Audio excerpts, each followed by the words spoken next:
আসসালামু আলাইকুম প্রিয় শিক্ষার্থী, তোমরা যারা এসএসসি বেস 2027, 28, 29 এবং 30 সালে পরীক্ষার্থী রয়েছে, তোমাদের জন্য আমার ধারাবাহিক চলমান বল অধ্যায়ের যে সিরিজ ভিডিওগুলো ছিল, সেই সিরিজ ভিডিওর আলোকে আজকে আমরা আলোচনা করব ঘর্ষণ বল সম্পর্কিত অ্যাডভান্স লেভেলের বেসিক সহকারে 4টি ঘর্ষণ বল। ধন্যবাদ।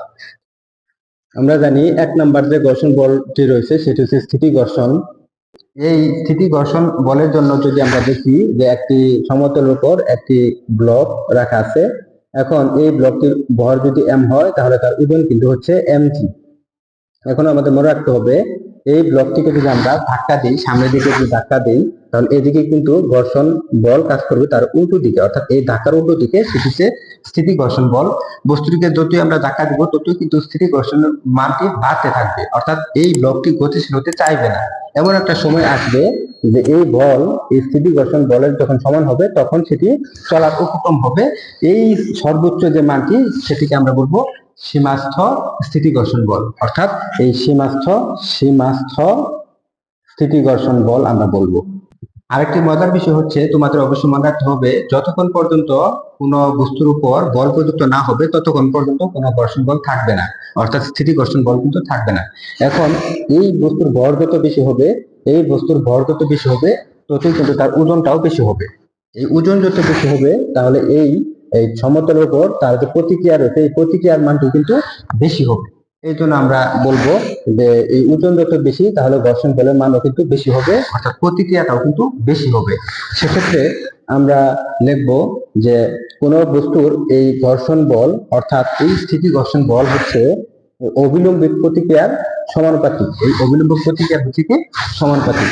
এই সমানুপাতিক চিহ্নটা যদি আমরা উঠাই দেই তাহলে একটা ধ্রুবক দিতে হয়, সেটি হচ্ছে আমাদের স্থিতি ঘর্ষণ গুণাঙ্ক, তাকে মিউ এফ দ্বারা প্রকাশ করা হয়, এটি হচ্ছে আর। আমরা এখান থেকে এই মিউ এস সমান আবার লিখতে পারি এফ এস বাই আর। এক্ষেত্রে আর যেহেতু প্রতিক্রিয়া, তাহলে আর এর পরিবর্তে আমরা লিখতে পারি এমজি, অর্থাৎ বস্তুটির প্রতিক্রিয়া হচ্ছে তার ওজনের সমান, সেক্ষেত্রে আমরা এমজি লিখবো।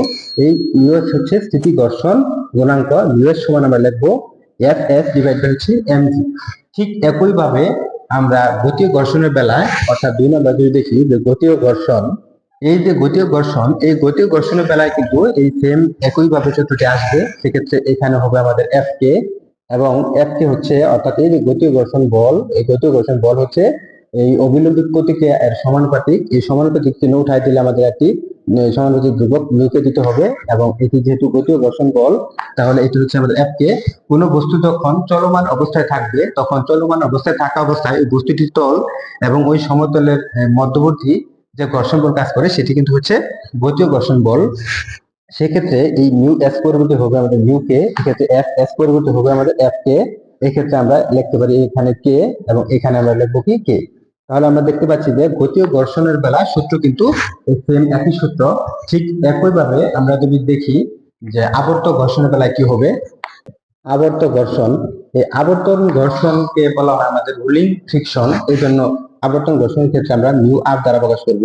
এক্ষেত্রে আমরা লিখবো এই আবর্ত ঘর্ষণের যে বল, আবর্ত ঘর্ষণ বল এফ আর ডিভাইড হচ্ছে আর, অর্থাৎ এফ আর ডিভাইড হচ্ছে আর হচ্ছে আমাদের এমজি, প্রতিক্রিয়া হচ্ছে আমাদের এমজি। এটা হচ্ছে কিন্তু রুলিং ফ্রিকশন। তোমরা প্রথমবারের মতো যারা ভিডিওটি দেখছো, ভিডিওটি ভালো লেগে থাকলে একটি লাইক ও চ্যানেলটি সাবস্ক্রাইব করতে ভুলবে না। ধন্যবাদ।